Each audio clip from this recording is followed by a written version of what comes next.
മിശിഹായ്ക്ക് സ്തുതിയായിരിക്കട്ടെ. ഞാൻ brother Shaiju Adappally, Ernakulam saint Mary's prayer മിനിസ്ട്രിയിൽ നിന്നാണ്. വിശുദ്ധ ഫൗസ്റ്റീനയ്ക്ക് കർത്താവ് വെളിപ്പെടുത്തിയ ഒരു സന്ദേശമാണ്, ഞാൻ കരുണയുടെ രാജാവാണ്. ഞാൻ കരുണയുടെ രാജാവായിരിക്കുന്നത് എൻ്റെ മക്കളോട്, ജനത്തോട് അളവറ്റ കരുണ കാണിക്കുന്നതിന് വേണ്ടിയാണ്. നമ്മൾ പ്രാർത്ഥിക്കൂലേ, ഈശോയുടെ അതിദാരുണമാം പീഡാസഹനങ്ങളെയോർത്തെന്നും പിതാവേ ഞങ്ങളുടെ മേൽ, ലോകം മുഴുവൻ്റെ മേൽ കരുണയുണ്ടാകേണമേ. 35 വർഷത്തിനപ്പുറം കരിസ്മാറ്റിക് നവീകരണ ശുശ്രൂഷയിലേക്കും പ്രാർത്ഥനയിലേക്കും വിളിക്കപ്പെടുന്ന ആ തുടക്ക കാലഘട്ടങ്ങളിൽ കരുണക്കൊന്ത ചൊല്ലി പ്രാർത്ഥിച്ച് അപ്പനും അപ്പൂപ്പനും കുടുംബത്തിനും, ഞങ്ങളോട് ശത്രുതയുള്ളവർക്കും ഞങ്ങൾക്ക് ശത്രുതയുള്ളവർക്കും, ശത്രുവിനും മിത്രത്തിനും, പ്രാർത്ഥിക്കാൻ അറിയുന്ന വിഷയങ്ങൾക്കും അറിയാത്ത വിഷയങ്ങൾക്കെല്ലാം വേണ്ടി പ്രാർത്ഥിക്കാനായിട്ട് തുടങ്ങിയത് ഈ ഒരൊറ്റ കാര്യമാണ്, കരുണക്കൊന്ത, അതുപോലെ വിശുദ്ധ കുർബാന, ജപമാല. ഈ 3 കാര്യങ്ങളിലൂടെ തുടരെ മുടങ്ങാതെ വിശുദ്ധ കുർബാനയിൽ പങ്കെടുത്തിരുന്നു. കരുണക്കൊന്ത ചൊല്ലാൻ തുടങ്ങിയതിനും ചൊല്ലിയതിനും കണക്കില്ല. നമ്മുടെ കരുണക്കൊന്തയോ നമ്മുടെ ശക്തിയോ പ്രാർത്ഥനയുടെ എണ്ണമോ അല്ല, ദൈവത്തിൻ്റെ കരുണയാണ് അതിൻ്റെ അടിസ്ഥാനം. പക്ഷെ ദൈവത്തിൻ്റെ കരുണയിൽ ആശ്രയിക്കുന്നവരെ കൈവിടുകയില്ല എന്ന് വിശുദ്ധ ഫൗസ്റ്റീനയ്ക്ക് ഉൾപ്പെടെ കർത്താവ് വെളിപ്പെടുത്തിയ സന്ദേശങ്ങൾ ഇതാ എൻ്റെ ജീവിതം കൊണ്ട് ഞാൻ അനുഭവിച്ചറിഞ്ഞതാണ്. അപ്പൻ്റെ കള്ളോടി മാറാനും, കുടുംബ തകർച്ച, ദാരിദ്ര്യം, കടബാധ്യതകൾ, ബിസിനസ് തകർച്ചകൾ ഇനി അനുഭവിക്കാനൊന്നുമില്ല. പക്ഷേ എല്ലാം അടിയറ പറ്റി, അങ്ങേറ്റം നിലം പറ്റി എന്ന് പറയും, അവിടെ നിന്ന് ദൈവം അടിച്ച് ഉയർത്തി. അപ്പോൾ കരുണക്കൊന്ത ചൊല്ലി ഇപ്പോഴും ഒന്നും ആയിട്ടില്ല, അത് വേറെ കാര്യം. അപ്പോൾ പക്ഷേ ഒന്ന് പറഞ്ഞ് രണ്ടാമത്തേന് കരയുന്ന സ്വഭാവം, അല്ലെങ്കിൽ അപകർഷാബോധത്തിന് അടിപ്പെട്ട, ഒന്നിലും തീരുമാനം എടുക്കാൻ പറ്റാത്ത അവസ്ഥ, അങ്ങനെയുള്ള ആത്മഹത്യാപരമായ ഒരു ബാല്യ കൗമാര കുടുംബ അവസ്ഥകളിൽ നിന്നും കാലഘട്ടങ്ങളിൽ നിന്നും അദ്ദേഹത്തിൻ്റെ കരുണക്ക് വേണ്ടി മുട്ടിപ്പാട്ട് പ്രാർത്ഥിച്ചു. നമുക്ക് പിടികിട്ടിയ മേഖലകളും പിടികിട്ടാത്ത മേഖലകളും ഇന്ന് പലരും തലപൊഞ്ഞ് നടക്കുകയാണ്. അവരെന്തോ ചെയ്തു, ഇവരെന്തോ ചെയ്ത്, അല്ലെങ്കിൽ എനിക്കെന്തുകൊണ്ട് ഇങ്ങനെ വന്ന് പോയി പ്രാർത്ഥിക്കാൻ നോക്കും. ഒറ്റ കാര്യമോ പറയാനുള്ളത്, ഈ കരുണക്കൊന്ത ചൊല്ലി പ്രാർത്ഥിക്ക്. മുടങ്ങാതെ വിശുദ്ധ കുർബാനയിൽ പങ്കെടുക്കാൻ തുടങ്ങും. കുമ്പസാരിച്ച് വിശുദ്ധ കുർബാനയെ സ്വീകരിക്കും. മുടങ്ങാതെ വെറുതെ കുർബാനയ്ക്ക് പോയതുകൊണ്ട് മാത്രം കാര്യമില്ല. കുമ്പസാരിച്ച് മുടങ്ങാതെ വിശുദ്ധ കുർബാന സ്വീകരിക്കും. കുടുംബത്തോടെ ചെയ്യാൻ പറ്റുമെങ്കിൽ അത്രയും നല്ലത്. അടുത്ത കാര്യം, ജപമാല ചൊല്ലി പ്രാർത്ഥിക്കും. ഇതൊക്കെയാണ് ഞങ്ങൾ ചെയ്ത്. ജപമാല, കുരിശിൻ്റെ വഴി, കരുണക്കൊന്ത. അപ്പോൾ ഒന്ന് പറഞ്ഞു തന്നത് മാത്രം കേട്ടോ, ഞങ്ങളുടെ അനുഭവങ്ങൾ പറഞ്ഞു തന്നതാണ്. വചനത്തിൽ പറയുകയാണ്, സങ്കീർത്തനം 57:10, അങ്ങയുടെ കാരുണ്യം ആകാശത്തോളം, അങ്ങയുടെ വിശ്വസ്തത മേഘങ്ങളോളം വലുതുമാണ്. എന്താണ് ദൈവത്തിൻ്റെ കാരുണ്യം? അതുകൊണ്ടാണ് കരുണയ്ക്ക് വേണ്ടി പ്രാർത്ഥിക്കുന്നു പറയുന്നത്. അത് വറ്റിപ്പോകൂല, തീർന്നു പോകൂല. ആകാശം എങ്ങനെ വിശാലമായിരിക്കുന്നു, ഒരു പാട്ടിൽ പാടൂലേ, ആകാശം പോലെ വിശാലം നാഥ നിൻ സ്നേഹമെത്ര അഗാധം. അതുപോലെ അദ്ദേഹത്തിൻ്റെ കരുണ, അങ്ങയുടെ കാരുണ്യം ആകാശത്തോളവും അങ്ങയുടെ വിശ്വസ്തത മേഘങ്ങളോളം വലുതുമാണ്. സങ്കീർത്തനം 57:10. അടുത്ത വചനമാണ് സങ്കീർത്തനം 94:18. എൻ്റെ കാൽ വഴുതുന്നു എന്ന് വിചാരിച്ചപ്പോഴെല്ലാം കർത്താവേ അങ്ങയുടെ കാരുണ്യം എന്നെ താങ്ങി നിർത്തി. അതായത് ഞാൻ ഒറ്റക്ക്, ഞാൻ തനിയെ, അല്ലെങ്കിൽ എനിക്കുള്ള സാഹചര്യങ്ങൾക്കെല്ലാം പരിമിതികളുണ്ട്. എനിക്ക് പ്രായമായി, അല്ലെങ്കിൽ എനിക്ക് പഠിപ്പ് കുറവാണ്, എനിക്ക് കഴിവ് കുറവാണ്, എന്നെ സഹായിക്കാൻ ആരുമില്ല, അങ്ങനെ വിചാരിക്കുന്നവരുണ്ട്.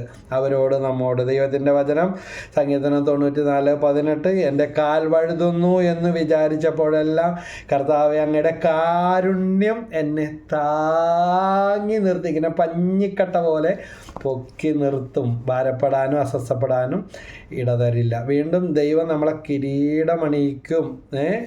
അപ്പോൾ കിരീടമണിയുന്നത് ആരാണ്? രാജാവാണ് അല്ലേ?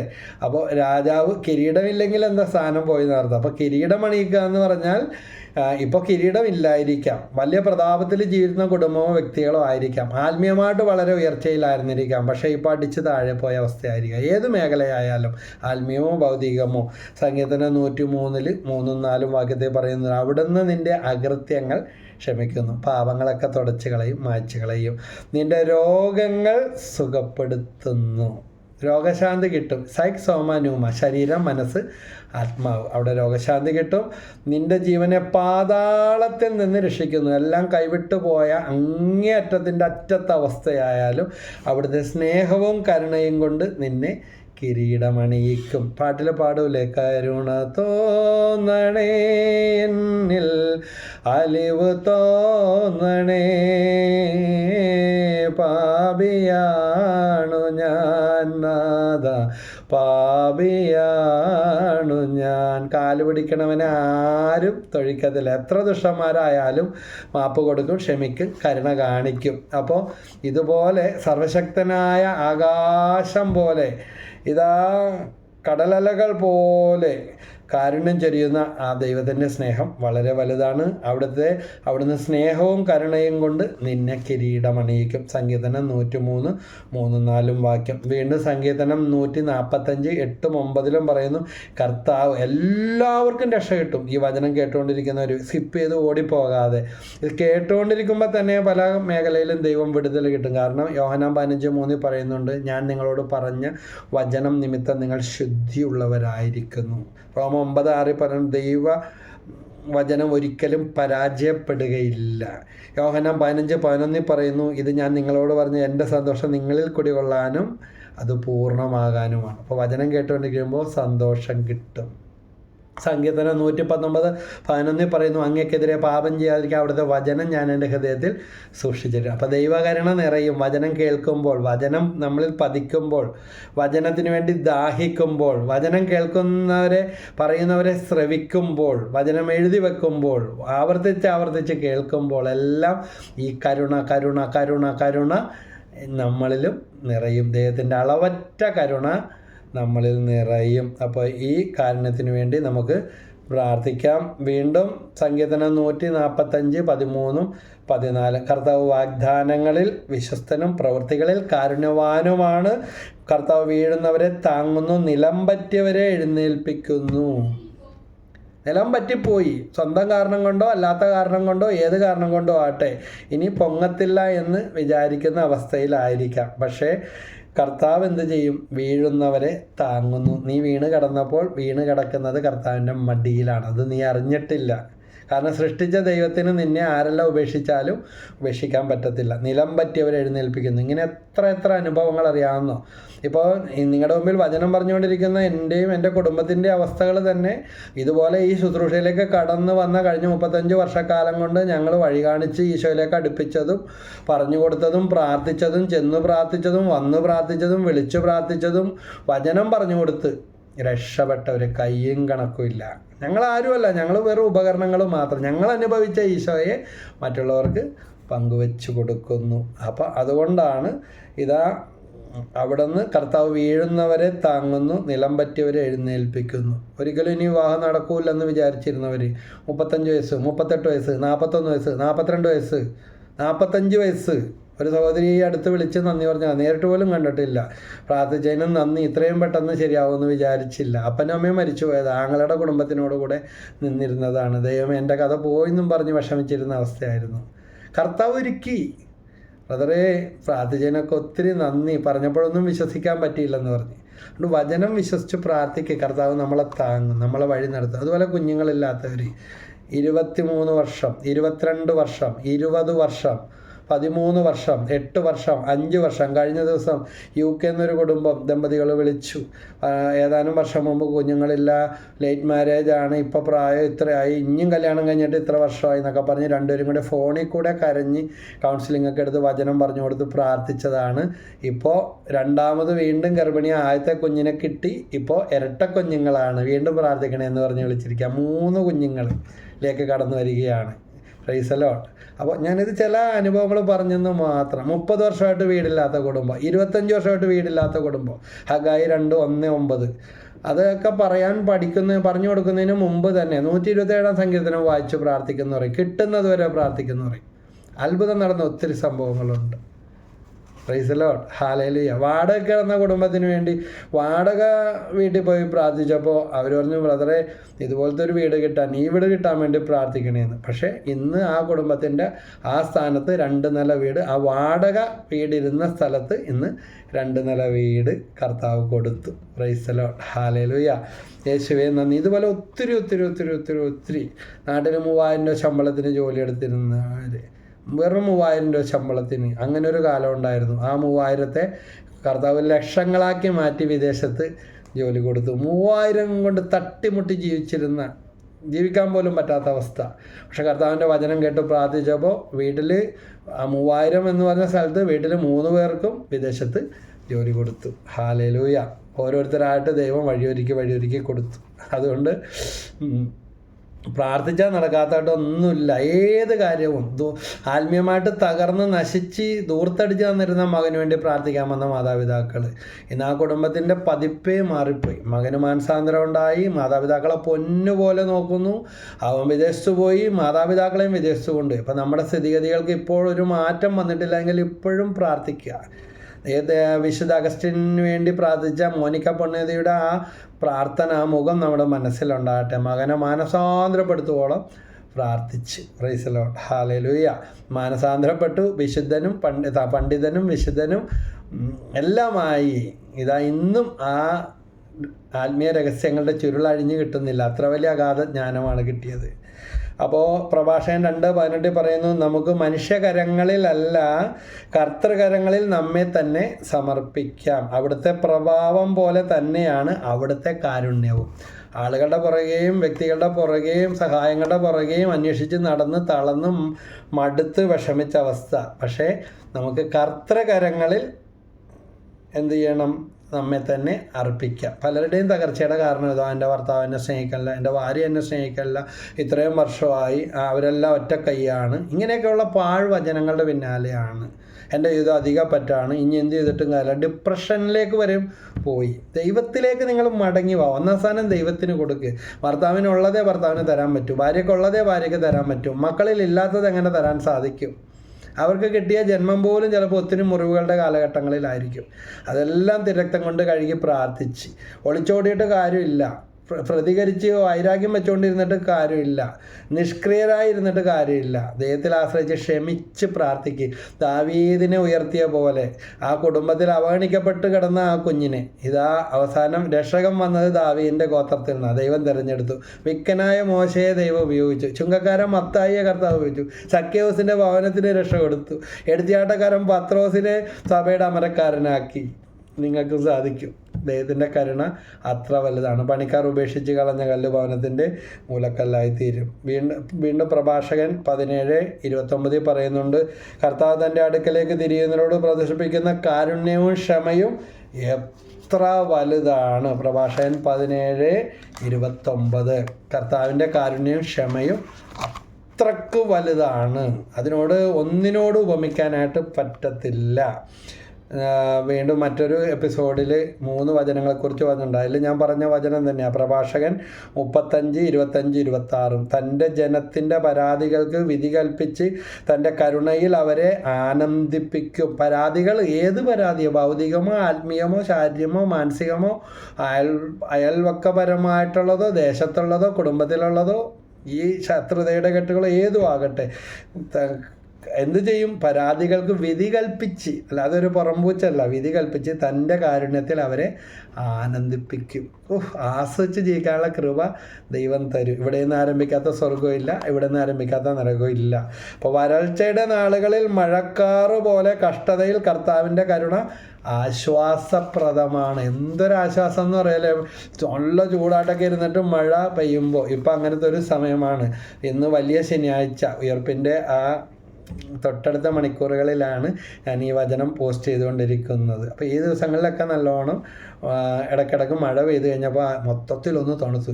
അതിനു മുമ്പുള്ള ദിവസങ്ങളിൽ വരണ്ടുണങ്ങിയ വിണ്ട് കീറിയ പോലത്തെ, ഇവിടെ കേരളത്തിൽ എറണാകുളത്ത് വയറ്റിലൊക്കെ അടുത്ത് ചളിക്കോട്ടം എന്ന് പറഞ്ഞ സ്ഥലത്താണ് ഞാൻ താമസിക്കുന്നത്. ഭയങ്കര ചൂടായിരുന്നു. അപ്പോൾ ഇവിടെയൊക്കെ ഇങ്ങനെയാണെങ്കിൽ അല്ലാത്ത ടൗൺഷിപ്പുകളിലൊക്കെ എന്തായിരിക്കും അവസ്ഥ? എല്ലായിടവും കോൺക്രീറ്റൊക്കെ ചെയ്ത് ടാറിങ്ങൊക്കെ ചെയ്ത് എല്ലാവരും വീടിൻ്റെ റൂഫൊക്കെ മേൽക്കൂരയൊക്കെ ഇട്ട് പൈപ്പെല്ലാം നേരെ കാണയിലോട്ടും തോട്ടിലോട്ടും കൊടുത്ത് വെള്ളം മുഴുവൻ ഒഴുകി. പണ്ടൊക്കെ മുറ്റമൊക്കെ നനഞ്ഞ് മണ്ണൊക്കെ തണുത്ത് വെള്ളമൊക്കെ കിണറ്റിലും എല്ലാം നിറഞ്ഞ് അങ്ങനത്തെ അവസ്ഥ. അതെല്ലാം പോയി, വരണ്ട് ഉണ്ട്. അപ്പോൾ ഇപ്പം നമുക്ക് പറഞ്ഞാൽ പണ്ടത്തേനേക്കാൾ മനസ്സിലാകും. മഴക്കാറ് കാണുമ്പോൾ തന്നെ, മഴ പെയ്യുമ്പോൾ തന്നെ നല്ലൊരു ആശ്വാസമാണ്. ഇതുപോലെ തന്നെയാണ് ദൈവം തരുന്ന ആശ്വാസം. Price the lord, hallelujah. പ്രഭാഷകൻ 35:25-26 വളരെ ശക്തമായ നല്ലൊരു വചനമാണ്. യോന 4:2 പറയുന്നുണ്ട്, യോനയുടെ പുസ്തകം, അവിടുന്ന് ദയാലുവും കാരുണ്യവാനും ക്ഷമാശീലനും സ്നേഹനിധിയും, ശിക്ഷിക്കുന്നതിൽ വിമുഖൻ. മടിയാണ് കർത്താവിന്, ശിക്ഷിക്കാൻ ഇഷ്ടമല്ല, ശിക്ഷയല്ല ശിക്ഷണം ആണെന്ന് ഞാൻ അറിഞ്ഞിരിക്കുന്നു. അനുഭവം കൊണ്ട് യോന പ്രവാചകൻ മനസ്സിലാക്കിയത്. നിനവേയിലേക്ക് പോകാൻ കർത്താവ് വചനം കൊടുക്കാൻ പോകാൻ പറഞ്ഞപ്പോൾ താർശീഷിലേക്ക് പോയി. നിനവേ നിവാസികളും കണ്ണിന് കണ്ടുകൂടായിരുന്നു. നമുക്ക് കണ്ണിന് കണ്ടുകൂടാത്തവരെ ആർക്കിഷ്ടമാണ്? ദൈവത്തിന് ഇഷ്ടമാണ്. നമ്മൾ വെറുക്കുന്നവരെ, നമ്മളോട് വിരോധമുള്ളവരെ ആരാ സൃഷ്ടിച്ചത്? ദൈവം തന്നെയാണ് സൃഷ്ടിച്ചതെന്ന്. പിന്നെ നമ്മൾ വലിയ വെറുപ്പിൻ്റെ കഥയും വെച്ചുകൊണ്ടിരുന്നിട്ട് കാര്യമില്ല. അതുകൊണ്ടാണ് നമുക്ക് കിട്ടേണ്ട ഗ്രേസ് ഇത് ഇങ്ങോട്ട് ഒഴുകി വരില്ല. ഒരു ബ്ലോക്ക് വരും, പൈപ്പിലൊക്കെ ബ്ലോക്ക് വന്നിരിക്കുന്നത് പോലെ. Price the lord, hallelujah. യേശുവേ നന്ദി, യേശുവേ സ്തുതി. കഴിഞ്ഞ ദിവസം ഇവിടുത്തെ പൈപ്പ് കംപ്ലൈൻ്റ് ആയി. അപ്പോൾ കിണറുണ്ട്, കിണറിലെ ഫുഡ് വാൽവിൻ്റെ ഇത് ലെവൽ വെച്ചിരിക്കുന്നത് താഴ്ന്നു പോയി. വെള്ളം കുറഞ്ഞപ്പോൾ ഇത്തിരി കൂടി താഴ്ത്തി വെച്ചതുകൊണ്ട് കിണറ്റിലെ മണ്ണ് അടിച്ച് പൈപ്പിലോട്ട് ടാങ്കിലോട്ട് കയറി. എന്നിട്ട് എല്ലാ ടാങ്കും മണ്ണൊക്കെ വാരിക്കളഞ്ഞ് ക്ലീൻ ചെയ്ത് കഴിഞ്ഞപ്പോഴാണ് വീണ്ടും വെള്ളം അടിച്ച് കഴിഞ്ഞപ്പോൾ അതിൻ്റെ ലെവലൊക്കെ കറക്റ്റായി കഴിഞ്ഞപ്പോഴാണ് കിട്ടാൻ തുടങ്ങിയത്. അതുകൊണ്ട് ഒരു ചെറിയ ബ്ലോക്ക് മതി, വെറും മണ്ണ് കയറിയിരുന്ന് പൈപ്പ് അടഞ്ഞു പോയി. ടാങ്കിൽ നിന്ന് വെള്ളം ഇറങ്ങുന്ന സ്ഥലത്ത് ഈ അടിച്ച് കയറ്റിയ കൂട്ടത്തിൽ കിണറ്റിലെ നല്ല പഞ്ചാര മണ്ണ് കയറിയിട്ടുണ്ട്. അത് വന്ന് അടഞ്ഞിരിക്കുന്നതുകൊണ്ട് പാകത്തിന് വെള്ളം വരുന്നില്ല. അപ്പോൾ കർത്താവ് എല്ലാ ബ്ലോക്കും തട്ടിക്കളയുന്നവനാണ്. ഒരു ചെറിയ ബ്ലോക്ക് മതി ദൈവത്തിൻ്റെ കൃപ നമ്മുടെ ജീവിതത്തിലേക്ക് ഒഴുകുന്നവൻ. അതിനുവേണ്ടിയുള്ള തീക്ഷ്ണതയും ആഗ്രഹവും നമുക്കുണ്ടാകണം. നമ്മൾ അപ്പനിലേക്ക്, ആ ദൈവത്തിലേക്ക് അടുത്തു വരാനായിട്ട് തയ്യാറാകണം. ദൈവത്തിൻ്റെ കരുണയ്ക്ക് വേണ്ടി നമ്മൾ നിരന്തരം പ്രാർത്ഥിക്കണം കാരണം മിക്ക പ്രവചനത്തിൽ 7:18 വാക്യത്തിൽ അവിടുന്ന് തൻ്റെ കോപം എന്നേക്കുമായി വെച്ചു പുലർത്തുന്നില്ല, എന്തെന്നാൽ അവിടുന്ന് കാരുണ്യത്തിൽ ആനന്ദിക്കുന്നു. ദൈവം കാരുണ്യത്തിൽ എന്ത് ചെയ്യുന്നു? ആനന്ദിക്കുന്നു. നമ്മളോട് കരുണ കാണിക്കുന്ന ഒരു ദൈവം. ധൂർത്തപുത്രൻ്റെ ഉപമയൊക്കെ നമ്മൾ കാണുന്നില്ലേ? ലൂക്കാ സുവിശേഷം 15-ാം അധ്യായത്തിലെ ഗോസ്പൽ ഇൻ ദ ഗോസ്പൽ, സുവിശേഷത്തിനുള്ളിലെ സുവിശേഷം. എല്ലാം നഷ്ടപ്പെടുത്തിയവനെ നശിപ്പിച്ചവനെ. നമ്മളാണെങ്കിൽ പറയും അവനെ പടിക്ക് അകത്ത് കയറ്റരുത്. എനിക്കറിയാം അതുപോലത്തെ സംഭവങ്ങൾ. മക്കളുമായിട്ട് പ്രശ്നങ്ങൾ വന്നപ്പോൾ അവരാ പടിയടച്ച് പിണ്ടം പടച്ച്, മകള് വേറൊരു പ്രേമബന്ധത്തിലേക്ക് പോയപ്പോൾ ഒരു കുടുംബം വീടും എല്ലാം വിറ്റ് പടിയടച്ച് പിണ്ടം വെച്ച് ഈ നാട്ടിൽ നിന്ന് തന്നെ പോയി. വേറൊരു സംഭവം അറിയാം, മകനുമായിട്ടുണ്ടായ പ്രശ്നങ്ങൾ രൂക്ഷമായി കഴിഞ്ഞപ്പോൾ മകൻ അപ്പനെതിരെ അപ്പൻ ഭാര്യയെ പീഡിപ്പിക്കാമെന്നും പറഞ്ഞ് കള്ളക്കേസ് കൊടുത്തു. വാശിക്ക് ഇതാണ്.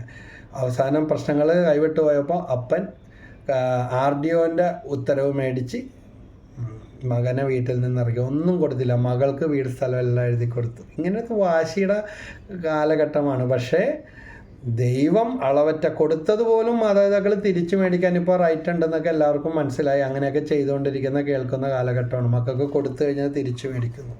എന്നാൽ ദൈവം അങ്ങനെയല്ല. ഒരിക്കൽ തന്നു കഴിഞ്ഞാൽ അത് കഴിഞ്ഞു. അതെല്ലാം നഷ്ടപ്പെടുത്തി കളഞ്ഞാലും ദൈവമേ പാപിയാണ്, കരുണ കാണിക്കണേ എന്ന് പറഞ്ഞു വന്നാൽ ദൈവം കരുണ കാണിക്കും. ഇന്ന് ഞാനൊക്കെ അനുഭവിക്കുന്ന ആ സുഹൃത്തും അനുഗ്രഹത്തിൻ്റെ, എൻ്റെ അപ്പനൊക്കെ മരിക്കുന്നത് വരെ എല്ലാ ദിവസവും പ്രഭാതത്തിൽ എഴുന്നേറ്റ് രാവിലെ പള്ളി പോകുന്നതിന് മുമ്പ് ഇങ്ങനത്തെ കരുണയ്ക്ക് വേണ്ടിയുള്ള തിരക്തം കൊണ്ട് കഴുകണേ എന്ന് പ്രാർത്ഥിക്കും. കരുണയ്ക്ക് വേണ്ടി പ്രാർത്ഥിക്കും. മാപ്പേകു ദൈവമേ മാപ്പരുൾക, മാലിന്യമെല്ലാം അകറ്റിയിടുക. ഏറ്റവും ഇഷ്ടപ്പെട്ട വരികളൊക്കെ ആയിരുന്നു അപ്പച്ചൻ അതൊക്കെ. അതുപോലെ കരുണ തോന്നണേ, എന്നിൽ അലിവ് തോന്നണേ എന്ന് കരുണക്കൊന്തയിൽ പ്രാർത്ഥിക്കും. അതിൻ്റെ പാട്ടുകൾ പാടി പ്രാർത്ഥിക്കുമായിരുന്നു. അപ്പോൾ ഇതെല്ലാം പങ്കുവെച്ച് തരുന്ന ഇതാ. എന്ത് ചെയ്യും, എങ്ങനെ രക്ഷപ്പെടും? പ്രാർത്ഥിക്കാൻ തുടങ്ങും. അദ്ദേഹത്തിൻ്റെ കരുണയിൽ മുങ്ങിക്കുളിക്ക്. Praise the lord, hallelujah. സുഭാഷിതം 3:3 പറയുന്നു, കരുണയും വിശ്വസ്തതയും നിന്നെ പിരിയാതിരിക്കട്ടെ, അവയെ നിന്റെ കഴുത്തിൽ ധരിക്കുക, ഹൃദയഫലത്തിൽ രേഖപ്പെടുത്തുകയും ചെയ്യുക. അതൊരു വലിയ ക്രെഡിറ്റായി, ഒരു ഗിഫ്റ്റായി, ഒരു കവചമായി നമ്മളിൽ നിൽക്കട്ടെ. Price the Lord. ഹൃദയഫലകത്തിൽ രേഖപ്പെടുത്തുക. യേശുവേ നന്ദി. ചില കമ്പനികളുടെയൊക്കെ ആൾക്കാർ അവരുടെ ടാഗ് ഇങ്ങനെ തൂക്കിക്കൊണ്ട് നടക്കുന്നത്, കാരണം അത് ഞാൻ ഉത്തരവാദിത്തപ്പെട്ട കമ്പനിയുടെ ആളാണെന്ന് കമ്പനി അയാൾക്ക് കൊടുത്തിരിക്കുന്ന ആ ടാഗുകൾ, ഐഡൻറ്റിറ്റി കാർഡുകൾ. അപ്പോൾ എനിക്ക് പരിചയമുണ്ടായിരുന്ന ഒരു ബാങ്കിൽ സെക്യൂരിറ്റി ആയിട്ട് നിന്ന വ്യക്തിയെ കുറേ നാളായിട്ട് കാണാനില്ല. അപ്പോൾ പറഞ്ഞതാണ്, ആരോ അന്വേഷിച്ച് ലൊക്കേഷനോട്ട് ചെന്ന് നേവൽ ബേസിൻ്റെ അകത്തോട്ട് കയറി ചെന്നിട്ട് അവസാനം അത് പ്രശ്നമായി, കേസിലോട്ടൊക്കെ പോയി. അതിലൊന്നും അനധികൃതമായിട്ട് കയറാൻ പാടില്ല. അംഗീകാരമുള്ളവർക്കും അനുമതി ലഭിച്ചവർക്കും മാത്രമേ ഉള്ളൂ. അപ്പോൾ ലൊക്കേഷൻ ഇട്ട് പോയി നേരെ അനുവാദമൊന്നും മേടിച്ചില്ല. അവിടെ ഗണ്ണൊക്കെ പിടിച്ച് കാവൽപടന്മാരൊക്കെ നിൽപ്പുണ്ട്. നേരെ അതിൻ്റെ അകത്തോട്ട് ഓടിച്ച് പോയപ്പോൾ പിടിച്ച് നിർത്തി, പ്രശ്നമായി, തർക്കമായി, അവസാനം ജയിലിൽ പോയി എന്നൊക്കെയാണ് കേട്ടത്. എന്തായാലും ആകട്ടെ, ദൈവത്തിൻ്റെ സംരക്ഷണത്തിന് വേണ്ടി നമുക്ക് പ്രാർത്ഥിക്കാം. വീണ്ടും സുഭാഷിതം 21:21, നീതിയും കാരുണ്യവും പിന്തുടരുന്നവർ ജീവനും ബഹുമതിയും നേടും.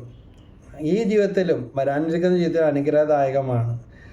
അപ്പോൾ നഷ്ടപ്പെട്ടതൊക്കെ തിരിച്ചു കിട്ടും. എവിടെയെല്ലാം നമ്മുടെ കണ്ണീര് വീണു, എവിടെയെല്ലാം തഴഞ്ഞു, ആരെല്ലാം അറിയിക്കാൻ പറഞ്ഞു, അവിടെയെല്ലാം ബഹുമതികൾ കിട്ടും. ഇത് അനുഭവത്തിൽ കൂടി തന്നെ പറയുന്നത്. വചനത്തിലേക്ക്, ദൈവത്തിലേക്ക് കടന്നു വന്നപ്പോൾ ആത്മീയവും ഭൗതികവുമായ പലതരം ബഹുമതികളും നേട്ടങ്ങളും കിട്ടാൻ ഈ ശുശ്രൂഷാ ജീവിതത്തിൽ ഇടയായിട്ടുണ്ട്. ആത്മീയവും ഭൗതികവുമായ പല അനുഗ്രഹങ്ങളും. അപ്പം നിങ്ങൾക്കും അത് സാധിക്കും. വേറെ പലരുടെയും അനുഭവങ്ങൾ ഇതുപോലെ എനിക്കറിയാം. ദൈവത്തിലേക്ക് വരുമ്പോൾ ഇതാ കുറേ വചനവും പറഞ്ഞ് ഒരു കൊന്തയും ഇട്ട് അല്ലെങ്കിൽ ദിവസവും പള്ളിയിൽ പോയി അങ്ങനെ നടക്കുന്ന ഒരാളായിട്ടല്ല കണക്കാക്കേണ്ടത്. നമുക്ക് ആവശ്യമായ എല്ലാവിധ നന്മകളും നമുക്കും നമ്മുടെ കുടുംബത്തിനും നമ്മളിലൂടെ നമ്മൾ ദൈവത്തോട് ചേർക്കുന്ന പ്രാർത്ഥിക്കുന്ന എല്ലാവർക്കും ഈ അനുഗ്രഹങ്ങൾ കിട്ടും. അത്രക്കാണ് ദൈവത്തിൻ്റെ കരുണ ഇങ്ങനെ സ്പ്രെഡ് ചെയ്ത് ഒഴുകും.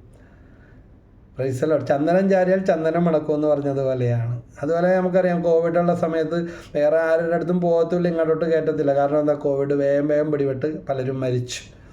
അപ്പോൾ ഒത്തിരി വിലക്കുകളൊക്കെ ഉണ്ടായി. ഇതുപോലെ നന്മ ഉള്ളിടത്ത് പോയാൽ എന്ത് കിട്ടും? കരുണ കിട്ടും, അനുഗ്രഹം കിട്ടും. Price the lord. Hallelujah.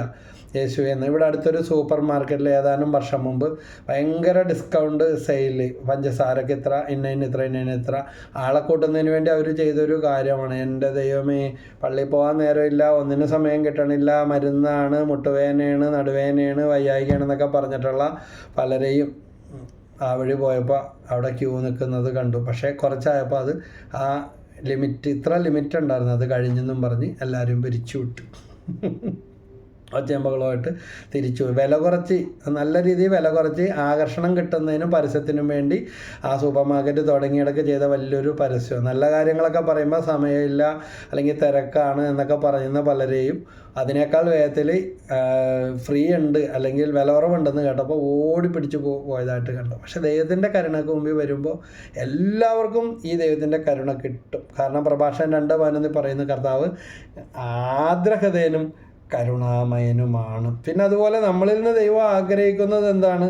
ബലിയല്ല, കരുണയാണ്. Mathai 12:7-8 വാക്യത്തിൽ ബലിയല്ല കരുണയാണ് ഞാൻ ആഗ്രഹിക്കുന്നത് എന്നതിൻ്റെ അർത്ഥം മനസ്സിലാക്കിയിരുന്നെങ്കിൽ നിങ്ങൾ നിരപരാധികളെ കുറ്റം വിധിക്കുന്നില്ല. അതുകൊണ്ട് ദൈവം നമ്മളോട് കരുണ കാണിക്കുന്നത് നമ്മൾ കരുണ കാണിക്കാനാണ്. അപ്പോൾ ഈസ്റ്ററിലൂടെയൊക്കെ കടന്നു പോകുമ്പോൾ, വലിയ ആഴ്ചകളിലൂടെയൊക്കെ കടന്നു പോകുമ്പോൾ നമ്മൾ എടുക്കേണ്ട തീരുമാനം ഇതാണ്. ആരൊക്കെ ഉണ്ടാവില്ലെന്നറിയില്ല. കഴിഞ്ഞ ദിവസം ഒരു പയ്യൻ പറഞ്ഞതാ, കഴിഞ്ഞ തവണ എൻ്റെ അമ്മ പറഞ്ഞതാണ് ഈ കൊല്ല കൊഴുക്കട്ട ഉണ്ടാക്കാൻ ഞാൻ ഉണ്ടാകുമെന്ന് അറിയില്ല, എന്തായാലും ഈ പ്രാവശ്യം കൂടെ അമ്മ ഉണ്ടാക്കി തരാം, അടുത്ത തവണ മോൻ ഉണ്ടാക്കേണ്ടി വരുമെന്ന്. ഈ തവണ മോൻ കരഞ്ഞുകൊണ്ടാണ് ഉണ്ടാക്കിയതെന്ന് ആ മകൻ എന്നോട് പറഞ്ഞത് ഓർക്കുക. അപ്പം മക്കളൊന്നുമില്ല, മകനെ ഉള്ളത്. അപ്പോൾ അമ്മച്ചി പറഞ്ഞ ആ വാക്കോർത്തപ്പോൾ ഉണ്ടാക്കി. അപ്പോൾ ഇതുപോലെ തന്നെയാണ്. ആരാ എത്ര നാളുണ്ടാകുന്നത് എനിക്കറിയാം. ഞങ്ങൾക്ക് ഇതുപോലെ ഞങ്ങളുടെ ഒരു ബന്ധത്തിൽപ്പെട്ട മരിച്ചറിയിപ്പ് മുൻപ്, ഈ വർഷമല്ല, മുൻപ് ഇതുപോലെ വന്നതാണ്. അപ്പം ദുഃഖ വെള്ളിയാഴ്ച പള്ളിയിലേയും കഴിഞ്ഞ് വന്ന് കഞ്ഞി കുടിക്കാൻ നോൻപ് വിടുക. ആ അമ്മച്ചി കഞ്ഞി കുടിച്ചുകൊണ്ടിരുന്ന അമ്മച്ചി ഒരു എക്കിളിട്ട് പെട്ടെന്ന് മറിഞ്ഞു വീണു, മരിച്ചെന്ന് ആർക്കും വിശ്വസിക്കാൻ പറ്റണില്ല. നല്ലൊരു അമ്മച്ചിയായിരുന്നു. അപ്പോൾ അങ്ങനെ എപ്പോഴാണ് വിളിക്കുകയെന്ന് വെച്ചാൽ അപ്പോൾ പോകണം. അതുകൊണ്ട് ദൈവം നമ്മളോട് കരുണ കാണിക്കുന്നത് പോലെ നമ്മൾ വരിഞ്ഞു മുറുകി വലിയ ആളായിട്ടൊന്നും കാര്യമില്ല. അധികം വരിഞ്ഞു മുറിയാൽ നമ്മുടെ കൊളസ്ട്രോളും ഷുഗറും പ്രഷറും അഡ്രിനാലും ഒക്കെ അടിച്ച് കയറും. 30 ദിനവും വെള്ളം കുടിക്കുമെന്ന് പറഞ്ഞാൽ നമ്മൾ തന്നെ കുഴിയിലാവും. ആശുപത്രിയിലോട്ട് ചെന്നാൽ നേരെ ഇങ്ങോട്ട് വിടും, ICUലോട്ട് വിടും. കഴിഞ്ഞ ദിവസം ഞങ്ങളുടെ ഒരു പരിചയക്കാരുടെ അപ്പം മരിച്ചു, കട്ടിലേന്ന് വീണ് കൈ ഒടിഞ്ഞെന്നാണ് പറഞ്ഞത് എന്നും പറഞ്ഞ് ആശുപത്രി കൊണ്ടുവന്ന് ഓടി നടന്നിരുന്ന് കാര്യങ്ങളൊക്കെ ചെയ്തിരുന്ന ആളാണ്. പിന്നെ കിട്ടിയത് ഡെഡ് ബോഡിയാണ്. അവിടെ നിന്ന് നേരെ ആ ടെസ്റ്റ് ഈ ടെസ്റ്റ് എല്ലാം ചെയ്ത് ഒരു ടെസ്റ്റും ഇല്ല, വേറെ ഗുരുതരമായ മരുന്നുകളൊന്നും കഴിച്ചിരുന്നില്ല. പക്ഷേ അത് പോയി ഇത് പോയി എന്നൊക്കെ പറഞ്ഞ് ICUലോട്ടാക്കി ഡയാലിസും എല്ലാം തുടങ്ങി. പിന്നെ കിട്ടിയത് ചിലപ്പോൾ ഇതിനൊക്കെ വേണ്ടി ഏതെങ്കിലും പെയിൻ കില്ലറോ മരുന്നുകളോ ഇഞ്ചക്ഷനോ ഒക്കെ ചെയ്യേണ്ടി വന്നപ്പോൾ ഒന്നൊന്നിനെതിരായി മരുന്നുകൾ മൂലം മരിച്ചെന്നല്ല പറയുന്നത്, എല്ലാം തട്ടിമുട്ടിയൊക്കെ ഇരിക്കുന്നതായിരിക്കാം. പോകാൻ സമയമായി. ഇത്രയൊക്കെയുള്ളൂ മനുഷ്യൻ്റെ കാര്യവും. ഇന്നലെയും കൂടെ കണ്ടതാണെന്ന് പറയും. Price the lord, hallelujah. അതുകൊണ്ട് നമുക്ക് ഒന്നിലും ഒരു നെകളിക്കാനില്ല. അതുപോലെ മക്കളെ കണ്ടൊക്കെ അഹംഭാവം പറഞ്ഞു കഴിഞ്ഞാൽ മക്കൾ, എനിക്കറിയാം ഈ തിരുനാൾ, ഈ ഈസ്റ്റർ തിരുനാളുകളിൽ വളരെയധികം വിഷമിച്ചും ദുഃഖിച്ചിരിക്കുന്ന മാതാപിതാക്കളുണ്ട്. മക്കളൊന്നും തരണ്ട, ഒന്നും വിളിക്കുക പോലും ചെയ്തില്ല. ഈ വലിയ ആഴ്ചയൊക്കെ ആയിട്ട് കാത്തിരിക്കുകയാണ്, ഒന്നും വിളിച്ചില്ല. എങ്ങനെ സാധിക്കുമെന്നാണ് ചോദിക്കുന്നത്. അതുകൊണ്ട് കരുണ കാണിക്കുക.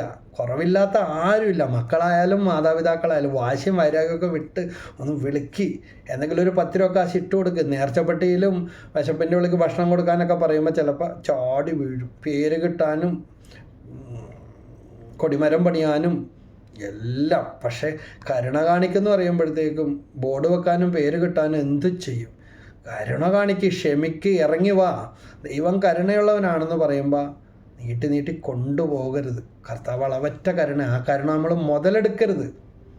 ദൈവം കണ്ണുനീര് കാണും. എന്തെല്ലാം പറഞ്ഞ് ന്യായീകരിച്ചാലും എന്തെല്ലാം ഉപാധികൾ പറയാനുണ്ടെങ്കിലും ശരി. അതുകൊണ്ട് പരസ്പരം കരുണ കാണിക്കുക. ഈ വചനം കേട്ടുകൊണ്ടിരിക്കുന്നവരോട് എനിക്ക് ഒറ്റ കാര്യമേ പറയാനുള്ളൂ. മത്തായി 5:7, കരുണയുള്ളവർ ഭാഗ്യവാന്മാർ, അവർക്ക് കരുണ ലഭിക്കും. ഇന്നല്ലെങ്കിൽ നാളെ, ഇന്ന് തന്നെ ലൈവായിട്ട് നമ്മുടെ പ്രവൃത്തികളെല്ലാം തമ്പുരാൻ്റെ മുമ്പിൽ വന്നുകൊണ്ടിരിക്കുന്നുണ്ട്. അതുകൊണ്ട് ദൈവം അങ്ങേറ്റം കരുണാമയന, അങ്ങേറ്റം നമ്മുടെ പാപത്തിനനുസരിച്ച് നമ്മൾ ആരെയും ശിക്ഷിക്കുന്നില്ല. ദൈവം അങ്ങേറ്റം ആത്മാവ് രക്ഷപ്പെടട്ടെ എന്ന് ഓർത്ത് വിട്ട് തരികയാണ്. പ്രഭാഷകൻ 5:7 പറയണം, കർത്താവിങ്കലേക്ക് തിരിയാൻ വൈകരുത്. 5:7 പ്രഭാഷകൻ. നാളെ എന്ന് നീട്ടിവെക്കരുത്. അവിടുത്തെ ക്രോധം അവിചാരിതമായി ഉണരുകയും ആ ക്രോധത്തിൽ നീ നശിക്കുക. അതുകൊണ്ട് ദൈവത്തിൻ്റെ കരുണയെ പരീക്ഷിച്ചുകൊണ്ടിരിക്കാതെ കർത്താവ് നമ്മളോട് കാണിക്കുന്ന കരുണയുള്ളവർ ഭാഗ്യവാന്മാർ എന്നാണ് പറയുന്നത്. ആ ഭാഗ്യവാനായി ഭാഗ്യവതിയായി തീരണമെങ്കിൽ മത്തായി 5:7 അവർക്ക് കരുണ ലഭിക്കും. അതുകൊണ്ട് നമ്മൾ കരുണ കാണിക്കുക, നമ്മൾ അനുഗ്രഹിച്ച് പ്രാർത്ഥിക്കുക, നമ്മൾ ക്ഷമിക്കുക. പോട്ടെ, പോയി തൊലയട്ടെ, പോയി പണി നോക്കട്ടെ, ആ വാക്കൊന്നും പറയരുത്. അങ്ങനെ ഒന്നും ചിന്തിക്കരുത്. നമ്മൾ ദൈവമേ കരുണ തോന്നണമേ, അവരോട് കരുണ ചൊരിയണമേ. പറ്റുമെങ്കിൽ കമിഴ്ന്ന് കിടന്ന് ഒരു സഹോദരനോട് ഞാൻ പറഞ്ഞതാ, കടവും കൊണ്ട് നിൽക്കക്കളിയില്ല. അവരുടെ വീട് മേടിക്കാൻ വരുന്നവരെല്ലാം ഏറ്റവും സ്വന്തക്കാർ തന്നെ ഒരു കോമ്പൗണ്ടാണ്. അപ്പോൾ വന്നവരെല്ലാം തച്ചിന് മുടക്കി വിട്ടുകൊണ്ടിരിക്കുന്നതെന്ന് വ്യക്തമായിട്ട് മനസ്സിലായി. ഞാൻ പോയി പ്രാർത്ഥിച്ചൊരു വീടാണ്.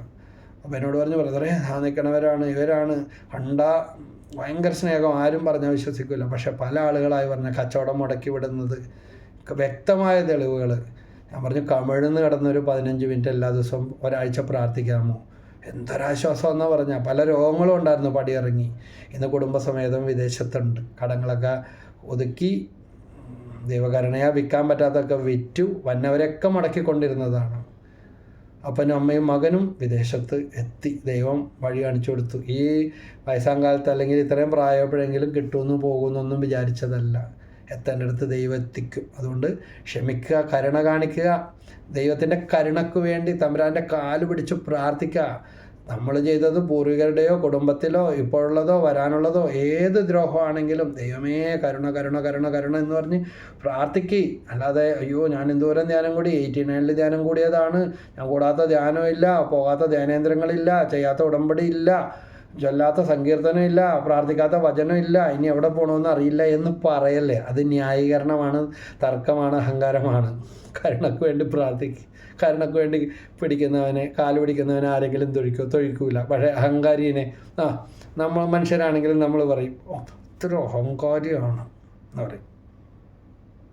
കഴിഞ്ഞ ദിവസം എൻ്റെ മകൻ അവനൊരു സ്ഥാപനം ആരംഭിച്ചിട്ടുണ്ട്, ഒരു ഫിറ്റ്നസ് സെൻറ്റർ. അപ്പോൾ അവിടെ ഇൻ്റർവ്യൂവിന് വേണ്ടി വന്ന പയ്യൻ, ജോലി അന്വേഷിച്ച് വന്ന പയ്യൻ ചില അഹങ്കാരത്തിൻ്റെ വാക്കുകൾ പറഞ്ഞപ്പോൾ പറയാമെന്നും പറഞ്ഞ് വേറെ സ്ഥലത്തുനിന്ന് പറഞ്ഞു വിട്ടതാണ്. അപ്പോൾ എന്നോട് വന്നിട്ട് ചോദിച്ചു, പപ്പേ ഇന്ന രീതിയിലുള്ള വാക്കുകളൊക്കെ പറയുന്നുണ്ടല്ലോ, എടുക്കണം വേണ്ടെന്ന് ചോദിച്ചാൽ. ഞാൻ പറഞ്ഞു വേണ്ടെന്ന് പറഞ്ഞു. അവൻ ഇപ്പോഴേ പണി തരും. വേറെ സ്ഥലത്ത് ജോലിക്ക് നിന്നിരുന്നതാണ്, അവിടെ നിന്ന് എന്തോ പറഞ്ഞു വിട്ടതാണ്, ഇപ്പോൾ നമ്മുടെ ഇവിടെ ജോലി അന്വേഷിച്ച് വന്നതാണ്. ഒരു എളിമയുടെ വാക്കല്ല, ഒരു ജോലി തേടി വന്നിട്ട് അഹങ്കാരത്തിൻ്റെ വാക്കുകളാണ് സംസാരങ്ങളിൽ ഇങ്ങോട്ട് പറയുന്നതെന്ന് പറഞ്ഞു. ഇപ്പോഴേ വിട്ടേക്കാൻ പറഞ്ഞു, അവൻ നമുക്ക് പണിയുണ്ടാക്കും. അപ്പോൾ ഞാനിതൊക്കെ പറഞ്ഞു വരുന്നത് ഇതാണ്, കരുണയുള്ളവർ ഭാഗ്യവാന്മാർ, അവർക്ക് കരുണ ലഭിക്കും. മനുഷ്യരോടായാലും ദൈവത്തോടായാലും. കരുണ കാണിക്കാത്തവരുണ്ടെങ്കിൽ നമ്മൾ അതൊന്നും ഓർത്ത് കരഞ്ഞുകൊണ്ട് വിഷമിച്ചിരിക്കണ്ട. നമുക്ക് കിട്ടാനുള്ള വഴിക്ക് ദൈവം തന്നിരിക്കും. ചിലപ്പോൾ ഇച്ചിരി വൈകിപ്പോയിരിക്കും, അവിടുന്ന് ഒരിക്കലും വൈകിപ്പോവുകയോ നേരത്തെ ചെയ്യുകയോ വരികയില്ല. എത്താനുള്ളത് അതിൻ്റെ പലിശയും കുടിപ്പലിശയും ചേർത്ത്, പലിശ മേടിക്കരുത് അദ്ദേഹത്തിൻ്റെ വചനം പറയുന്നത്. പക്ഷേ കർത്താവ് വാഗ്ദാനങ്ങളിൽ വിശ്വസ്തനാണ്. നിങ്ങളുടെ കണ്ണ് നനഞ്ഞിട്ടുണ്ടോ? നിങ്ങൾ പൊരിവയറായിട്ട് ഇരുന്നിട്ടുണ്ടോ? നിങ്ങൾ ഒറ്റപ്പെട്ടിട്ടുണ്ടോ? ഇല്ലാ കഥകൾ ഉണ്ടാക്കിയിട്ടുണ്ടോ? ആരെ വേണ്ടെന്ന് നിങ്ങളെ നോക്കിയോ നിങ്ങളെക്കുറിച്ചോ പറഞ്ഞിട്ടുണ്ടോ? അവരെ തന്നെ വേണ്ടി വരും. 100 അനുഭവങ്ങളും ഉദാഹരണങ്ങളും വിശുദ്ധ ഗ്രന്ഥത്തിലുണ്ട്, നേരിട്ടറിയാം. പൊട്ടക്കിണറിൽ ജോസഫിനെ വലിച്ചെറിഞ്ഞവർക്ക് വേണ്ടി തന്നെ ദാരിദ്ര്യത്തിൻ്റെ നാളുകൾ ഒരുക്കി. ഇതാ വലിയ ക്ഷാമം കടന്നു വന്നു. ഒരു നീതിമാൻ വിൽക്കപ്പെട്ടപ്പോൾ നാട് മുഴുവൻ ക്ഷാമത്തിലായി. അവൻ്റെ അടുത്ത് തന്നെ അവർ പോലും അറിയാതെ, അവൻ ജീവിച്ചിരിക്കുന്നെന്നറിയാതെ സഹായം ചോദിച്ചു വന്നവരുടെ കഥ ബൈബിളിൽ വായിച്ചിട്ടില്ലേ, കേട്ടിട്ടില്ലേ പലതവണ? അവരെ തന്നെ തീറ്റിപ്പോറ്റാൻ ആരെ വേണ്ടെന്ന് പറഞ്ഞോ, അവിടെ ദൈവം നിങ്ങളെ ഉയർത്തും. അതുകൊണ്ട് വിഷമിക്കേണ്ട മക്കളെ, ദൈവത്തിൻ്റെ കരുണയ്ക്ക് വേണ്ടി പ്രാർത്ഥിക്കുക. എതിരാളികളും മക്കളോ മരുമക്കളോ ബന്ധുവീട്ടുകാരോ അയൽവാസികളോ ശത്രുക്കളോ, നിങ്ങൾ വീട് പണിയാൻ കറണ്ട് കൊടുത്തവരോ വെള്ളം കൊടുത്തവരോ വഴി കൊടുത്തവരോ, നിങ്ങൾ വിദേശ ജോലി കൊണ്ടുപോയി മേടിച്ചു കൊടുത്തവരോ, ജോലി നിങ്ങളുടെ ഇല്ലായ്മയിൽ നിന്ന് നിങ്ങൾ പണം അയച്ചു കൊടുത്ത് സഹായിച്ചവരോ, ആരും ആകട്ടെ, നിങ്ങളുടെ കുതികാല് കെട്ടുന്നവരെ ആണെങ്കിലും ഇതാ ഈ നിൻ്റെ ദൈവം അറിയാതെ, എൻ്റെ ദൈവം അറിയാതെ ഒന്നും സംഭവിച്ചിട്ടില്ല. അവരോട് കരുണ കാണിക്കുക. കരുണ ഉണ്ടാകണമേ ദൈവം എന്ന് പ്രാർത്ഥിക്കുക. അവരുടെ നാശത്തിന് വേണ്ടി പ്രാർത്ഥിക്കല്ലേ, അവരുടെ ആത്മാവിന് വേണ്ടി പ്രാർത്ഥിക്കുക. നിങ്ങളുടെ പ്രാർത്ഥന കൊണ്ട് മാത്രമേ അവർ പരിശുദ്ധാത്മാവെന്നറിയൂ. ക്ഷമിച്ചൊന്ന് പ്രാർത്ഥിച്ച് അതുവഴി നമ്മളും ദൈവദാസനായ ജോബ് തൻ്റെ സ്നേഹിതന്മാരുടെ നിന്ന വാക്കുകളിൽ തകർന്നു പോകാതെ, ഇതാ ജോബിന് സമാശ്വാസം കൊടുക്കാത്ത സ്നേഹിതന്മാർ, എന്നാൽ ജോബ് അവർക്ക് വേണ്ടി കരുണയ്ക്ക് വേണ്ടി പ്രാർത്ഥിച്ചപ്പോൾ ജോബിന് നഷ്ടപ്പെട്ടതെല്ലാം ഇരട്ടിയായി കൊടുക്കുകയും ജോബിൻ്റെ സ്നേഹിതന്മാരെ അനുഗ്രഹിക്കുകയും ചെയ്ത ദൈവത്തിൻ്റെ വചനം, ദൈവത്തിൻ്റെ കഥ ഇതാ ബൈബിളിൽ വായിച്ചിട്ടില്ലേ? ഇതാ യേശുവിനെ കുരിശിൽ തറച്ച് കൊന്ന, ആണിയടിച്ച് പെട്ടി അടച്ച് കല്ലറയിൽ വെച്ച് അടച്ച് കെട്ടി കാവലിൽ നിന്നു. അവിടെ കൊണ്ട് തീർന്ന 3 ദിവസം ഉയർത്തെഴുന്നേറ്റു നാഥൻ ഉയർത്തെഴുന്നേറ്റു. പാപത്തിൻ്റെ വിലങ്ങുകളെല്ലാം തകർത്തെഴുന്നേറ്റു ഉയർത്തെഴുന്നേറ്റു നാഥൻ ഉയർത്തെഴുന്നേറ്റു. പാപത്തിൻ്റെ വിലങ്ങുകളെല്ലാം തകർത്തെഴുന്നേറ്റു ഉയർത്തെഴുന്നേറ്റു. ഉദിതൻ്റെ കരുണ, ദൈവത്തിൻ്റെ കരുണ, ദൈവത്തിൻ്റെ അളവറ്റ സ്നേഹം നിങ്ങളെ പൊതിഞ്ഞു പിടിക്കട്ടെ. പ്രത്യാശ നഷ്ടപ്പെടുത്തരുത്. ഇതാർക്കും അടച്ചു വെക്കാൻ കഴിയാത്ത, ആർക്കും തകർത്ത് കഴിയാത്ത ശക്തിയാണ് ദൈവത്തിൻ്റെ ശക്തി. ഇതാ മരിച്ചവരുടെ ഇടയിൽ നിന്ന് കർത്താവ് ഉദ്ധാനം ചെയ്തു. ഇന്ന് ഈ വചനം കേൾക്കുന്ന എല്ലാവർക്കും ദൈവത്തിൻ്റെ കരുണ, അളവറ്റ കരുണ, ഉദിതനായ ക്രിസ്തുവിൻ്റെ കരുണ നമുക്ക് പരസ്പരം പങ്കുവയ്ക്കാം. ആ ദൈവത്തിൻ്റെ കരുണയിലുള്ള പ്രത്യാശ നിങ്ങൾക്കുണ്ടാകട്ടെ. എല്ലാവരും ദൈവം അനുഗ്രഹിക്കട്ടെ. ഈശോ മിശിഹായ്ക്ക് സ്തുതിയായിരിക്കട്ടെ. ഈ ശുശ്രൂഷ നിങ്ങൾക്ക് അനുഗ്രഹപ്രദമാണെങ്കിൽ ഇത് കിട്ടാത്ത, അറിയാത്ത കുടുംബങ്ങൾക്കോ വ്യക്തികൾക്കോ ഗ്രൂപ്പുകൾക്കോ ഒന്ന് ഷെയർ ചെയ്യുക. നിങ്ങൾ സബ്സ്ക്രൈബ് ചെയ്തിട്ടുണ്ടെങ്കിൽ തുടർന്നുള്ള വീഡിയോകൾ നിങ്ങൾക്ക് കിട്ടുന്നതാണ്. സബ്സ്ക്രൈബ് ചെയ്തിട്ടില്ല എങ്കിൽ മാത്രം സബ്സ്ക്രൈബ് ചെയ്താൽ അടുത്ത തുടർന്നുള്ള വീഡിയോകൾ നിങ്ങൾക്ക് ആവശ്യമെങ്കിൽ ലഭിക്കുന്നതാണ്. നിങ്ങളുടെ ഷെയർ, കമൻറ്റ്, സബ്സ്ക്രൈബ് ഇവയിലൂടെ സെയിൻറ്റ് മേരീസ് പ്രേയർ മിനിസ്ട്രിയുടെ യൂട്യൂബിലൂടെയുള്ള ഈ വചന പര്യടനത്തിൽ നമുക്ക് പരസ്പരം പങ്കുകാരാകാം, ഒറ്റക്കെട്ടാകാം, പ്രാർത്ഥിക്കാം. പ്രാർത്ഥനയുടെ വചനത്തിൻ്റെ വലിയ തരംഗവും വലയവും തീർക്കാം. കർത്താവായ ഉദ്ധിതനായ യേശു നിങ്ങളെല്ലാവരെയും അനുഗ്രഹിക്കട്ടെ. Price the Lord.